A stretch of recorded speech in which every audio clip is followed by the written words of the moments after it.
Bonjour à tous, voici des astuces pour économiser sur votre loyer.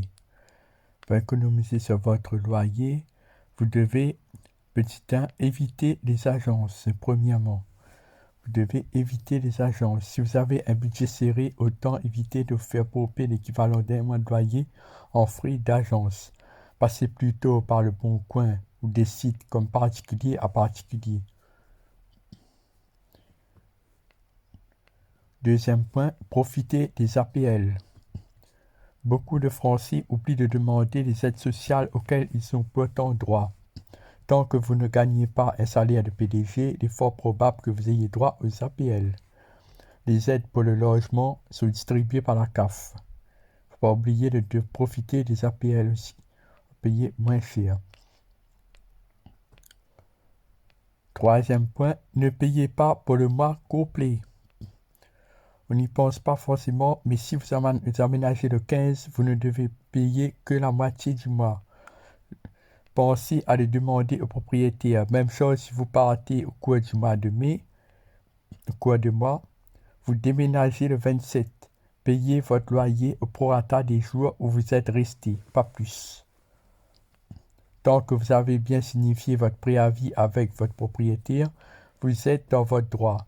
S'il n'y a pas de préavis, négociez avec le proprio. Beaucoup sont conciliants. Quatrième point, négocier. Pour peu que vous emménagiez dans un lieu ou à une période avec une faible demande, le propriétaire sera content d'avoir trouvé un locataire et préférera louer son bien plutôt que de le laisser vide. Essayez alors de négocier le loyer, tout simplement. Vous n'avez rien à perdre et tout à gagner. Qu'est-ce que vous risquez à proposer 480 € au lieu de 500 € par mois, par exemple? Si on vous dit non, tant pis. Si on vous dit oui, vous économisez 20 fois 12, 240 € par an.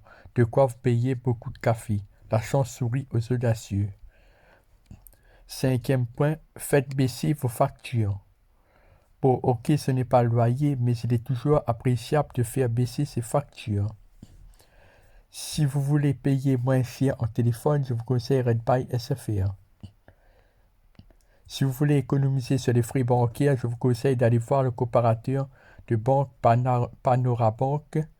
Côté en moyenne 200 € d'économiser par an entre la carte bancaire gratuite, des ajouts et les frais bancaires moins élevés.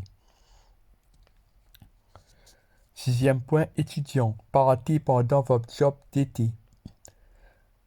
Je ne sais pas pour vous, mais moi, quand j'étais étudiant, je lâchais mon appartement tous les ans en juin et j'en reprenais un en septembre. Je partais faire mon job d'été dans des campings à la plage et je revenais en septembre blindé de thunes sans avoir payé un seul loyer de tout l'été.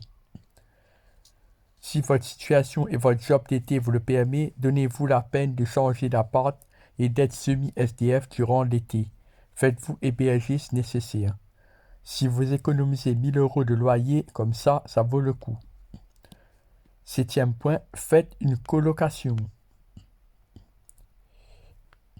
Important pour payer moins cher, d'habiter ensemble, faire une colocation.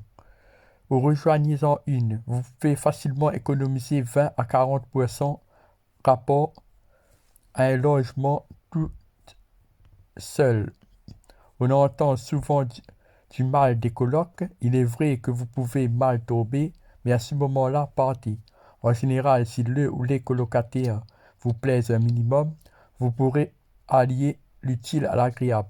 Vous économiserez de l'argent et vous gagnerez en convivialité. Huitième point, héberger quelqu'un. Bon, en théorie, vous n'avez pas le droit de sous-louer sans l'accord du propriétaire. Cependant, vous pouvez très bien héberger un ami momentanément et cet ami peut par exemple participer aux courses. Cela vous fait toujours ça d'économiser. Cet ami pourra aussi vous héberger quand vous en aurez besoin, donc n'hésitez pas à vous serrer les coudes. J'ai moi-même été content lorsqu'un ami m'a hébergé quand je suis arrivé à Paris et j'ai rendu l'appareil à une autre amie dès que l'occasion s'est présentée. Un peu d'entraide ne fait pas de mal. Neuvième point, choisissez un quartier moins cher. Dans toutes les villes, il existe des quartiers moins chers. Certains sont mal réputés, autant les fuir. D'autres, en revanche, peuvent être intéressants, sans pour autant être craignos. À Toulouse, par exemple, vous pouvez habiter un peu entre le Mirail, quartier mal réputé, et le centre-ville. Ce sont des coins tranquilles et desservis par le métro, et où les gens ne vont pas trop s'installer, justement à cause de la mauvaise réputation du quartier adjacent. En réalité, il n'y a pas plus de soucis qu'ailleurs. Il vous appartient d'aller voir et de vous faire une idée. Résultat, on peut trouver des studios à 250 € par mois, là où l'IPS100 tourne à 400 voire 500 €. Cela peut être un faubourg un peu mal desservi, un quartier en réhabilitation, une zone un peu plus éloignée. Si vous êtes prêt à faire des concessions sur le lieu, allez-y franchement car vous pourrez économiser un max. Merci à tous de m'avoir suivi. Au revoir.